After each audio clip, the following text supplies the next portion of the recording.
నమస్తే స్వామి. శుభాశీస్సులండి. స్వామి, ఈ జూలై మాసంలో మకర రాశి వాళ్ళకి ఏ విధంగా ఉండబోతుంది? ఇప్పుడు చాలా మంది మకర రాశి వాళ్ళంటే కొంచెం ముసలి కళ్ళీళ్ళు ఎక్కువ కారుస్తూ ఉంటారు అంటారు. సో నిజంగా ముసలి స్వభావమే ఎక్కువ ఉంటుందంటారా? అదేం ఉండదు. అవన్నీ మళ్ళీ నాకు తెలిసిన కొంతమంది మకర రాశి వాళ్ళైతే కొంచెం ముసలి స్వభావం ఎక్కువ ఉంటుంది. సో ఆ రాశి వాళ్ళే అంతనా అనిపిస్తుంది ఒక్కోసారి. అలా ఏం లేదు, కానీ మొత్తం మీద అంతా కూడా ఇవి విధి రాతలు, తలరాతలు. ఇవి గ్రహాలు ఈ ప్రపంచాన్ని, అంటే ఇంట్లో కుటుంబంలో తల్లిదండ్రులు ఎలా కుటుంబాన్ని అంతా కంట్రోల్ చేస్తూ రూల్ చేస్తూ ఉంటారో అది ఆ కుటుంబాన్ని మాత్రమే.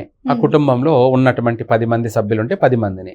కానీ గ్రహాలు ఏంటంటే విశ్వవ్యాప్తంగా ఉన్నటువంటి సర్వప్రాణిని వాళ్ళు కంట్రోల్ చేస్తూ ఉంటారు. తల్లి తండ్రి వాళ్ళే. సో పుట్టిన జాతకం ప్రకారం ఆ టైం ప్రకారం అందుకు వాళ్ళ స్వభావాలు అలా ఉంటాయి.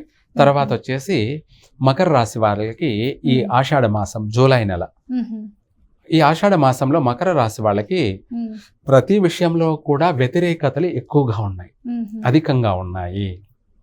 ప్రయాణాలు చేస్తున్నారనుకోండి, చాలా జాగ్రత్తగా, తెలివిగా, జాగ్రత్తగా నడుచుకోవాలి. హుషారుగా, యాక్టివ్గా ఉండాలి. లేదనుకోండి ప్రమాదాలకు గురయ్యే అవకాశం ఉంది. వాహన ప్రమాదాలు సంభవించడం జరిగే అవకాశం ఉంది.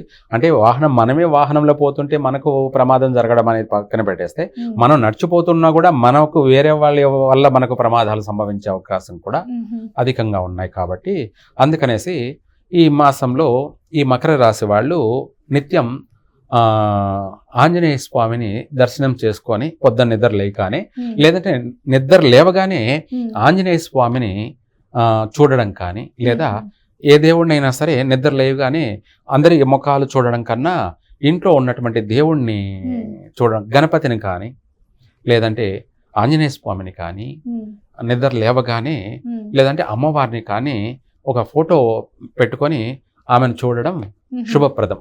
ఎందుకంటే నిత్యం లేసిన నుంచి ప్రతి క్షణం దినదిన గండం అన్నట్టుగా ఆర్థిక పరమైనటువంటి నష్టాలు అధికంగా ఉన్నాయి. ఆరోగ్యపరమైనటువంటి సమస్యలు అధికంగా ఎదురయ్యే అవకాశం ఉంది.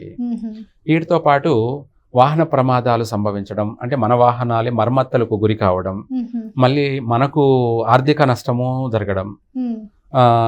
ఇదే కాకుండా ఆరోగ్యపరమైనటువంటి విషయాలలో అందరికీ కాదు కానీ కొంతమందికి ఆపరేషన్లు జరిగే అటువంటి నష్టాలు అధికంగా ఉన్నాయి. వీటితో పాటు విదేశాలకు వెళ్ళాలనుకున్న వాళ్ళు ఈ మాసంలో చేయకపోవడం మంచిది. దూర ప్రయాణాలు కలిసి రావు, నష్టాలు జరిగే అవకాశం ఉంది. లేదంటే అక్కడ పోయినా కూడా అక్కడ స్థిరపడకపోవడము, తిరిగి మళ్ళీ రిటర్న్ రావడము అనేది కూడా జరిగే అవకాశం ఉంది. అటు ఆర్థిక పరమైనటువంటి నష్టము జరుగుతుంది, అలాగే శారీరక పరమైనటువంటి శ్రమ కలుగుతుంది, మానసికమైనటువంటి క్షోభ కూడా కలిగే అవకాశం ఉంది. పెయిన్ ఎక్కువ ఉంటుంది. అవును. సో వాళ్ళు చేసుకున్న కర్మ వాళ్ళకి అన్నట్టుగా ఉంటుంది. మరి ఇప్పుడు పొలిటీషియన్స్ చూసుకున్నా, లేదంటే ఇప్పుడు సినీ రంగానికి చూసుకున్నా, విద్యార్థులు, సో ఇలాంటి వాళ్ళకి ఎలా ఉంటుంది? ఇలాగే ఉంటుందా? మీరు అన్నట్టుగా ఒక రంగం అని కాదు, అన్ని రంగాల వాళ్ళకి కూడా భారీ నష్టాలు కలిగే అవకాశం ఉంది. అయితే రాజకీయ నాయకులకు అయితే ఇంకా కొంచెం ఎక్కువగా నష్టాలు సంభవించే అవకాశం. కొంతమంది మకర రాశి వాళ్ళు పెళ్లి పెట్టుకుందాము, కొడుకు గాని కూతురు గాని అనుకుంటారు. సో అలాంటి వాళ్ళకు కూడా ఇలాగే నష్టం జరుగుతుందా? అవును, సమస్యలు ఏర్పడే అవకాశం ఉంది. మధ్యలోనే పెళ్లి చూపులు కూడా ఆగిపోయే అవకాశం ఉంది. లేదంటే నిశ్చయ తాంబూలాలు పుచ్చుకున్న వాళ్ళు కూడా మళ్ళీ పెళ్లి జరుగుతుందనే గ్యారంటీ లేదు. ఇటువంటి కూడా సమస్యలు, అశుభ వార్తలు వినడం కానీ, లేదా కుటుంబ సభ్యులతో,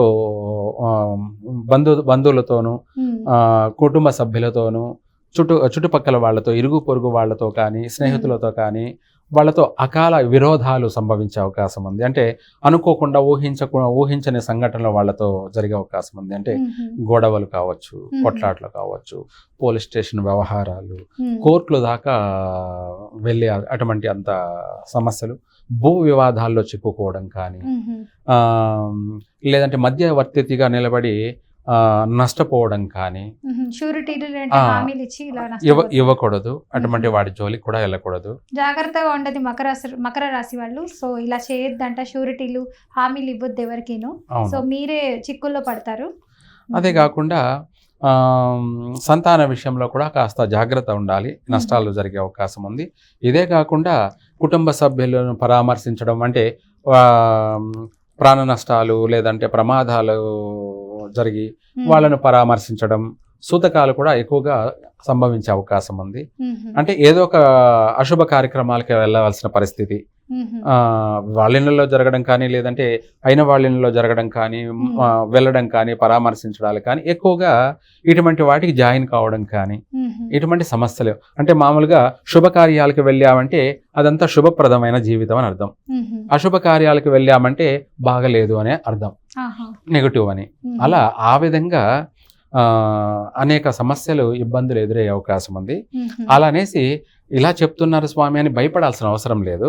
ఇందాక చెప్పినట్టు నిద్ర లేవుగానే గణపతిని చూడడం, అంటే కుటుంబ సభ్యుల్లోనూ ఎవరి ముఖాలు చూడకుండా నిద్ర లేవగానే గణపతిని చూడడం కానీ లేదంటే ఆంజనేయ స్వామిని చూడడం కానీ లేదంటే శివుడి పటం కూడా పెట్టుకుంటారు, శివుడిని కూడా చూడొచ్చు, లేదా అమ్మవారిని అయినా సరే చూడడం కానీ, ఈ మూడిట్లో ఏదైనా చేసినా కూడా మనకు రాబోయేటువంటి సమస్యలు అనేది వైదొలిగిపోయే అవకాశం ఉంది. జరిగిన తర్వాత మనము అయ్యో ఇలా జరిగిందని బాధపడడం కన్నా అది మన దాకా రాకుండానే సమస్య అనేది మనకు తెలియకుండానే పోగొట్టుకోవడం మనకు మంచిది. ఎందుకంటే వ్యక్తిగతంగా ఎవరైనా సరే వాళ్ళు బాగుండాలి అన్నదే మన సలహా. సంతోషంగా ఉండాలి, ఆర్థికంగాను బాగుండాలి, ఆరోగ్యంగాను బాగుండాలి, మానసికంగా బాగుండాలి, ప్రశాంతత ఉండాలి, మనశ్శాంతిగా ఉండాలి. తిన్న కాడికి తిన్నా, ఉన్న కాడికి ఉన్నా చిన్న చిన్న సమస్యలు అంటే మామూలు కామన్, ఎవరికైనా ఎంతటి వారికైనా ఉంటాయి. కానీ పెద్ద పెద్ద మేజర్ సమస్యలు పడకూడదు. ఆపరేషన్లు కావచ్చు, లేదంటే యాక్సిడెంట్స్ కావచ్చు, ఇలాంటివి అధికమైనటువంటి భారీ కష్టాలు నష్టాలు పాలు కాకూడదు. చిన్న చిన్న ప్రతి మనిషికి కామనే, ప్రపంచంలో ఎవరికైనా ఎటువంటి వారికైనా ఉంటాయి. నిత్యం భగవంతుడిని పూజించే సేవకుడికైనా ఉంటాయి, అసలు దేవుడే లేడు అన్నవాడికి కూడాను ఉంటాయి. కానీ అందులో చిన్న చిన్న ఏవైనా కామన్ ఎవరికైనా. కానీ భారీగా ఆర్థికంగా నష్టపోవడం కానీ, ఆరోగ్యంగా నష్టపోవడం కానీ, ప్రాణ నష్టాలు జరగడం కానీ ఇటువంటివి మనము పడకూడదు. వాటన్నిటిని మనం తప్పించుకొని బాగుండాలి. సో ఇలాంటి వాళ్ళు ఎలాంటి పరిహారాలు చేసుకుంటే మంచిది అంటారు స్వామి? మీరు అన్నట్టుగా మకర రాశి వాళ్ళు శనీశ్వరుడికి ఈ ఆషాఢ మాసంలోనే కాకుండా వీలైనంత వరకు కూడాను శనివారము నల్ల నువ్వులతోటి అభిషేకం, ధాన్యాభిషేకం అంటారు. ఆ ధాన్యాభిషేకం అనేది చేస్తే మనకు శత్రు వినాశనము, నరదృష్టి ప్రక్షాళన, ఇదే కాకుండా సర్వకార్య సిద్ధి, ఇవన్నీ కూడా చక్కగా జరుగుతాయి. అది ఎప్పుడు చేయాలంటే శనివారం రోజు ఉదయము 6 నుంచి 7 లోపలన్నా కానీ, ఒకవేళ కుదరని పక్షాన 9 నుంచి 10:30 రాహుకాల సమయంలో కానీ చేసినట్టయితే సర్వ పీడల నుంచి మనము బయటపడచ్చు.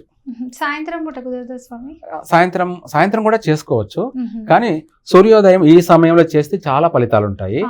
లేదంటే ఉదయం వీలు కాని వాళ్ళు సాయంత్రం 5 నుంచి 7 లోపల చేసినట్టయితే వాళ్ళకి ఇంకా కూడా ఆర్థిక పరంగా బాగా కలిసి వస్తుంది. ఎవరికి? మకర రాశి వారికి. సాయంత్రం సమయంలో చేసే వాళ్ళకి ఆర్థికంగా కలిసి వస్తుంది. ఉదయం చేసే వాళ్ళకి కుదురుతుంది, కొంతమంది పొద్దున చేసుకోవడానికి కుదురుతుంది. అవును, ఉదయం చేస్తే ఏమవుతుందంటే ప్రమాదాలు నివారణ జరుగుతుంది, నరదిష్టి ప్రక్షాళన జరుగుతుంది, ఇంకా కూడాను కొన్ని విషయాలలో కలిసే వస్తుంది ఇది. తర్వాత మకర రాశి వాళ్ళు వృశ్చిక రాశి వాళ్ళతోటి ఎటువంటి సత్సంబంధాలు పెట్టుకోకూడదు, కలిసి రాదు. ఇదే కాకుండా వైశాఖ మాసంలో ఇంపార్టెంట్ పనులు చేయకూడదు. ప్రతి సంవత్సరం కూడా వైశాఖ మాసం అనేది వీళ్ళకు కలిసి రాదు. ముఖ్యమైన పనులు అనేది వైశాఖ మాసంలో చేయకూడదు. అలాగే చేసి ఉన్నట్టు వాళ్ళు ఎవరైనా ఉంటే అటువంటి వాళ్ళు దానికి తగిన పరిహారం కూడా చేసుకోవడం మంచిది. ఇదే కాకుండా వీళ్లకు చవితి, నవమి, చతుర్దశి తిథులు అనేటివి ఘాతు తిథులు. ఇంపార్టెంట్ పనులు ఈ తిథుల్లో చేయకూడదు, మిగతా తిథుల్లో చేసుకోవచ్చు. వారాలు లెక్కొచ్చేటప్పటికి మకర రాశి వాళ్ళకి మంగళవారం ఘాతు వారం కాబట్టి మంగళవారం రోజున ఇంపార్టెంట్ పనులు చేయకూడదు, కలిసి రాదు. అలాగే ఇవే కాకుండా నక్షత్రాలలో రోహిణి నక్షత్ర జాతకులతోటి ఎటువంటి పార్ట్నర్షిప్ పనికిరాదు, వాళ్ళ వల్ల నష్టం కలిగే అవకాశము ఉంది. తర్వాత ముహూర్తాల్లోకి వచ్చేటప్పటికి కుంభలగ్నము అనే ముహూర్తంలో ఇంపార్టెంట్ పనులు చేయకూడదు. కుంభలగ్నం అంటే బ్యాడ్ టైం అన్నమాట వీళ్ళకి, మకర రాశి వాళ్ళకి.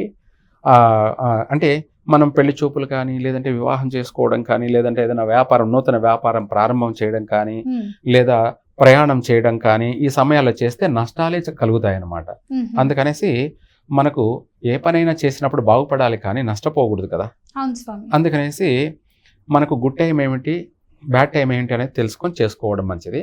అయితే ఈ యొక్క మకర రాశి వాళ్ళందరికీ కూడా కుంభలగ్నం అనేది బ్యాడ్ టైం కాబట్టి ఆ సమయంలో ఎటువంటి శుభకార్యాలు కూడా చేయకూడదు.